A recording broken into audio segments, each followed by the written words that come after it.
Employer starting to rescind WFH. My role is 100% remote friendly. Absolutely ridiculous. Days per week were allowed to WFH got reduced by 1. With new company-wide policy that we can't WFH for personal matters such as appointments or childcare, and said that WFH is a privilege not a right. These people are so tone-deaf talking to us like we're children. Basically no one is even following the new policies cause they're just so ridiculous. And my manager isn't enforcing it. Why would anyone ever commute to an appointment and then commute back when they can just WFH? Idiotic. My role comprises of Zoom meetings and performing work on a computer. Literally no logical reason I need to be in person to perform the duties. My team has every generation from General Z to boomers. And a handful of boomers are the only ones happy about the change. So sick of companies treating us like cattle. Some big exec just gets to disrupt thousands of lives just because he says so. I've said to my boss, if they want me in the office 5 days they can expect my resignation. My employer is clawing back WFH as well, but I straight up told them at hiring that I'm not moving for provinces over. I'm on leave from a government career position, so it's no skin off me either way. My old job did this. I was hired work from home and they made us come back to the office. I resigned. I cannot believe they can essentially change your entire job description regardless of your personal circumstance, and it doesn't qualify for unemployment. What if you took WFHBC? You don't have a car, are chronically sick, have an immune disorder, have social anxiety, can't afford gas. The list goes on. How is it you accept the job as it is and it can be completely changed and ripped out from underneath you with zero consequences for the employer? Yeah, I was hired on as a remote worker and now have to slowly start making my way back to 5 days a week. I've already accepted another position with a new company that is truly 100%. No chance I'm going in. Fully remote. I've only been in my role for about 9 months.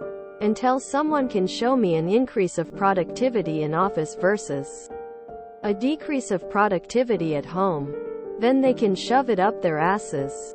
Stop telling me, we work better together. It's because all the pointless managers and supervisors would have nothing to do if they weren't constantly micromanaging their employees. Can't time people's bathroom breaks if they're not in the office. Honestly, this is just an opening for new companies. If your idea is not original, just start a company that does exactly the same thing as another company that's massively profitable and allow all your employees to work from home. Not only do you not have a gigantic line item on the expenses side of the balance sheet for office rent, but you can also recruit the best of the best from across the country or globe if you pay within 1,015% of the industry pay scale.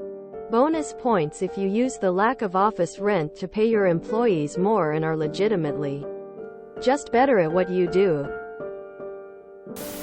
Congrats on that new job you're about to land. It's because management is now aware that they're absolutely not needed, and the only way they can justify their role is to have everyone in the office.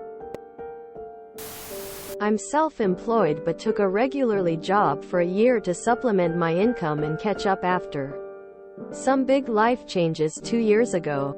Worked in a place ranging from high school kids to boomers. I'm Gen X and tend to get along with mostly my age and younger.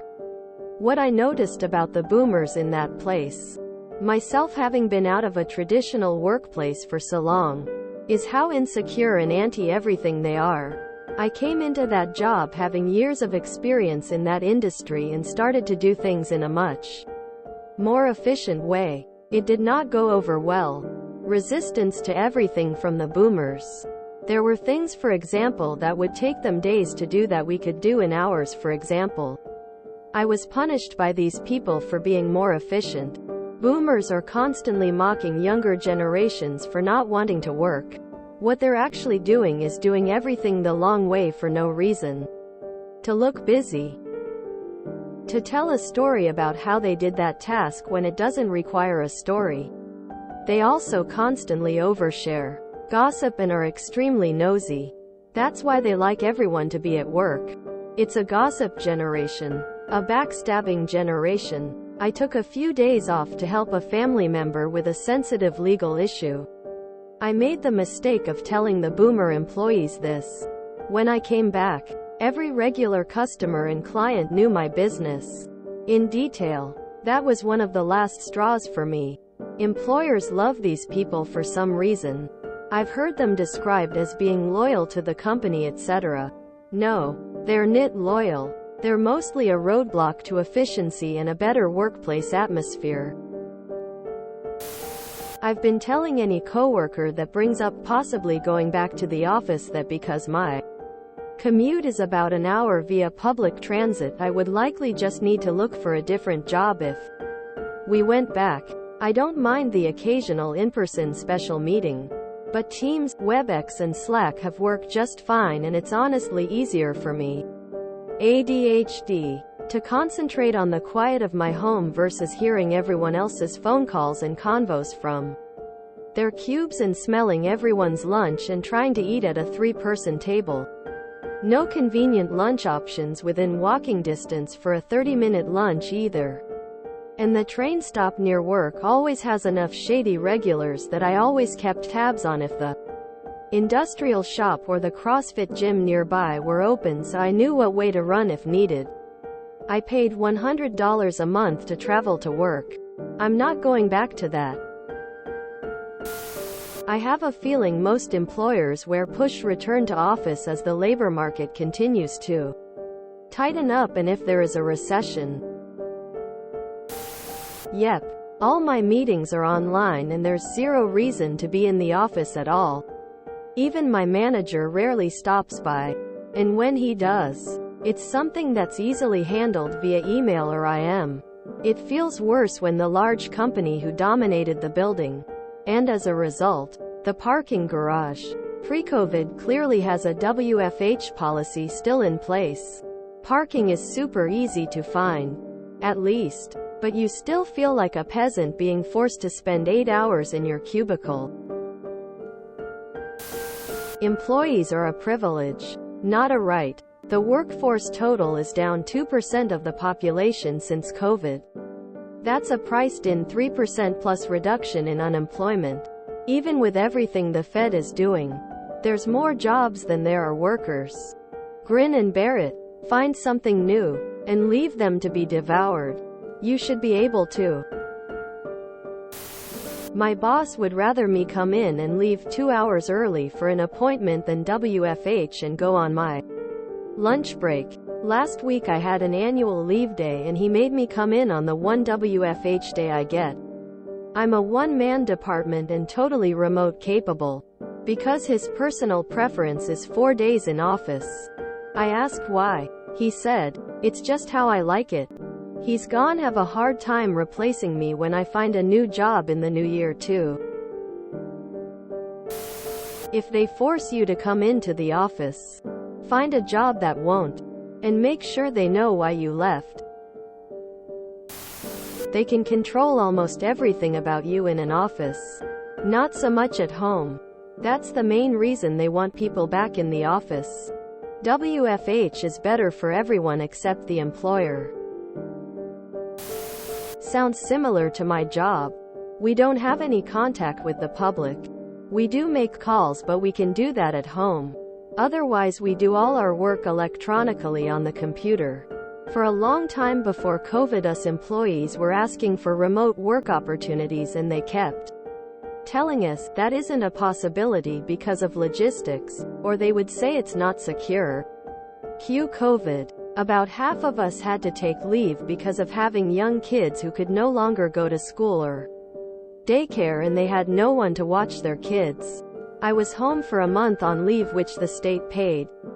And then month 2 came around and they realized it wasn't going away. Then suddenly I get a call from my boss. They're getting laptops for everyone so we can work from home. Oh, so now the logistics works out, huh? I work from home for 2 years.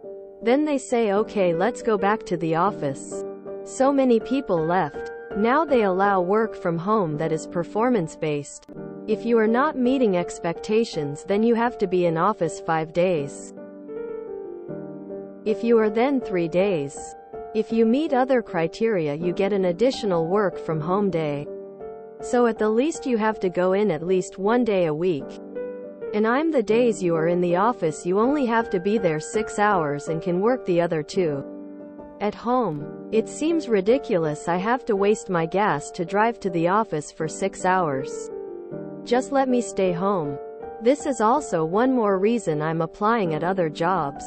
I have my eye on one that is completely remote. I have been in the office 3 times this year. Once when the CEO was giving a presentation at our local office. Once when the country president was giving a presentation. And once when my home internet went out. I do not come in for free lunches or minor meetings. And this is with me having a 15-minute commute.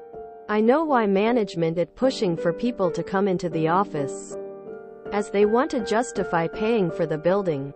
But I have a nice home office setup, and zero desire to spend half an hour extra every day to travel. Plus gas. Or well, in my case, electricity. Just don't go. Keep working from home. Make them fire you. I'm a boomer and I loved working from home. There are so many advantages and no real disadvantages unless someone is super extroverted and needs constant in-person contact with others. Change is constant, and unfortunately too many bosses and businesses want things to stay the same. Oh, then there's the micromanagement and not trusting staff thing too. If you enjoyed this video, please check out our playlists full of similar content. Epic Eracast is like doom scrolling for your ears. Please like, share, and subscribe.